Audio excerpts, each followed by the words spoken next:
Hello everyone. मैं doctor Kiran Ramteke, assistant professor political science, Indira Gandhi government PG college, Vaishali Nagar, Bhilai में पदस्थ हूँ। आज मैं आपको बीए तृतीय वर्ष का प्रथम प्रश्न पत्र, जिसका नाम है अंतर्राष्ट्रीय राजनीति, उसके अंतर्गत अंतर्राष्ट्रीय राजनीति के अध्ययन के क्या क्या उपागम हैं उसके बारे में बताने जा रही हूँ। यह चैप्टर जो है वह यूनिट 1 से संबंधित है। चलिए चलते हैं हम अंतर्राष्ट्रीय राजनीति के अध्ययन के उपागमों की तरफ, जिसे दृष्टिकोण भी कहा जाता है। पहला दृष्टिकोण है आदर्शवादी दृष्टिकोण। आदर्शवादी दृष्टिकोण के समर्थक कौन कौन थे, सबसे पहले हम इस बात को जान लेते हैं। इसके समर्थक थे कॉन्डरसेट, बर्नार्ड रसल और बटन फील्ड इत्यादि। आदर्शवादी दृष्टिकोण को समझने से पहले हमें दो क्रांतियों का भी उल्लेख करना चाहिए, जैसे अमेरिकी क्रांति और फ्रांस की क्रांति। अमेरिकी क्रांति हुई थी 1776 में और फ्रांस की क्रांति हुई थी 1789 में। इन दोनों क्रांतियों को आदर्शवादी दृष्टिकोण की प्रेरणा माना गया है। अभी मैंने जिन जिन समर्थकों के नाम लिए थे, जैसे कॉन्डरसेट, बर्नार्ड रसल और साथ में बटन फील्ड इत्यादि, इन सब ने एक ऐसी विश्व व्यवस्था की कल्पना की थी जिसमें युद्ध के लिए कोई स्थान नहीं था। युद्ध को एक अभिशाप माना गया था और कहा गया था कि सभी राज्यों को किसी भी समस्या का समाधान एक दूसरे का सहयोग करके दूर करना चाहिए और एक ऐसा अंतर्राष्ट्रीय संगठन होना चाहिए जो पूरी दुनिया को सुरक्षा, शांति और सहयोग प्रदान कर सके। आदर्शवादी दृष्टिकोण अपने नाम के अनुरूप नैतिकता पर अधिक बल देता है और कहता है कि मनुष्य में एक दूसरे को सहयोग करने की प्रवृत्ति होती है। इसीलिए यह दृष्टिकोण युद्ध को अंतर्राष्ट्रीय राजनीति की सबसे खराब विशेषता मानता है। साथ ही साथ समाज को, अपने आप को इस प्रकार से संगठित होना चाहिए ताकि युद्ध अथवा आक्रमणों को रोका जा सके।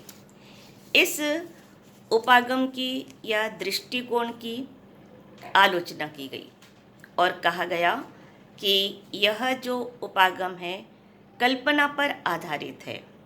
राष्ट्रों की वास्तविक राजनीति से इसका कोई लेना देना नहीं है। साथ ही इसमें नैतिकता पर आवश्यकता से अधिक जोर दिया गया है।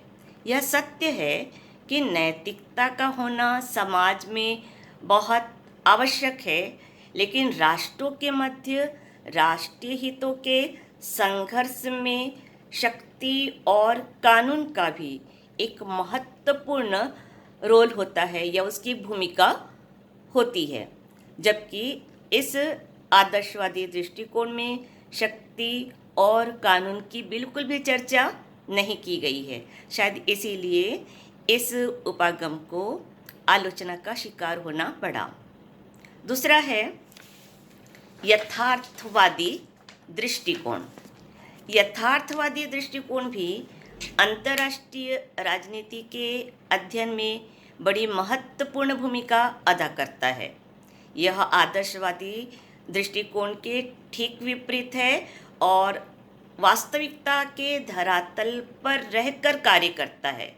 यह दृष्टिकोण यह मानता है कि शक्ति बहुत महत्वपूर्ण होती है, क्योंकि राज्य हमेशा शक्ति के लिए संघर्ष करते हैं और राष्ट्रहित उनके लिए सर्वोपरि होता है। यथार्थवादी दृष्टिकोण मनुष्य के बारे में एक अलग ही राय रखता है, एक अलग ही नज़रिया रखता है। वह कहता है कि मनुष्य बड़ा स्वार्थी होता है और उसमें अपने हितों की रक्षा करने के लिए ताकत भी होती है, वह उसके लिए लड़ता भी है और आगे भी लड़ता रहेगा।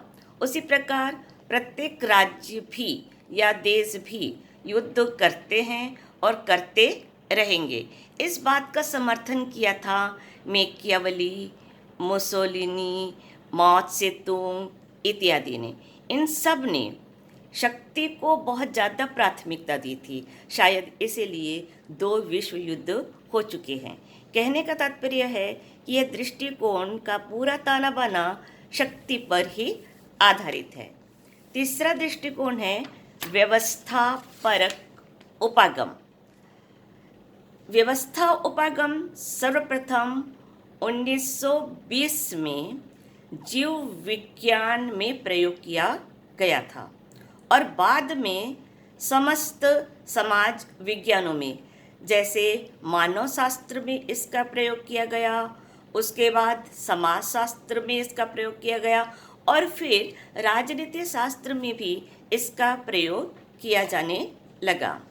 केप्लान इसके प्रतिपादक थे, लेकिन अंतर्राष्ट्रीय राजनीति में इसको लोकप्रिय बनाने का काम किया था डेविड स्टन ने।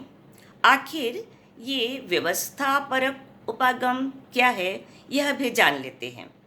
राजनीतिक व्यवस्था समाज की अनेक व्यवस्थाओं में से एक है, एक विशिष्ट व्यवस्था है यह, क्योंकि इसे अन्य व्यवस्थाओं को आदेश देने और उसका पालन कराने का वैधानिक अधिकार प्राप्त है।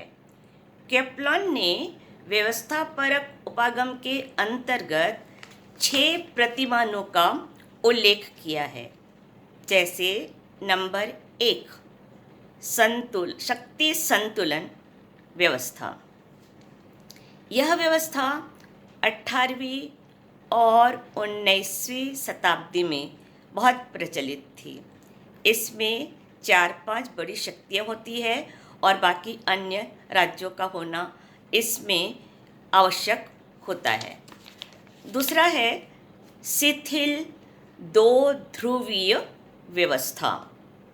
1945 के बाद पूरी दुनिया 2 भागों में बटी हुई थी, पश्चिमी गुट और साम्यवादी गुट। दुनिया 2 गुटों में बढ़ती जा रही थी और तभी अस्तित्व में आया गुट निरपेक्षता, और इस गुट निरपेक्षता ने 2 ध्रुवीय व्यवस्था की जो प्रक्रिया थी उसको कमज़ोर बना दिया। नंबर 3 है दृढ़ 2 ध्रुवीय व्यवस्था। केप्लान का कहना था कि धीरे धीरे गुट निरपेक्षता का असर कम हो जाएगा और फिर देश किसी न किसी गुट में जरूर जुड़े रहेंगे। नंबर 4 पर है सार्वभौम प्रतिमान। केप्लान का कहना था, उन्होंने कल्पना की थी कि दुनिया के सभी देश यूएनओ में शामिल हो जाएंगे और फिर एक विश्व राज्य बन जाएगा, एक विश्व सरकार बन जाएगी, विश्व प्रभुसत्ता हो जाएगी और पूरा विश्व एक जगह समाहित हो जाएगा। नंबर 5 है सोपानिक प्रतिमान। केप्लान कहते थे कि दुनिया के राज्यों की एक सोपानिक स्थिति आ जाएगी और उसमें एक महाशक्ति विद्यमान होगी। और 6वां है एकल निषेध प्रतिमान।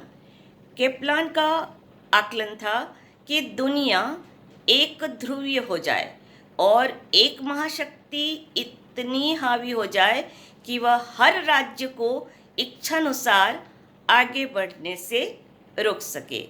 तो इस प्रकार हमने देखा अंतर्राष्ट्रीय राजनीति के विभिन्न उपागम। अन्य उपागम भी है, जैसे निर्णय परक व्यवस्था, क्रीड़ा उपागम, संचार उपागम। इन सब ने मिलकर अंतर्राष्ट्रीय राजनीति के अध्ययन के उपागम को काफ़ी मजबूती प्रदान की है। आशा है बच्चों कि आपको यह वीडियो लेक्चर आपके अध्ययन में सहायक होगा। धन्यवाद।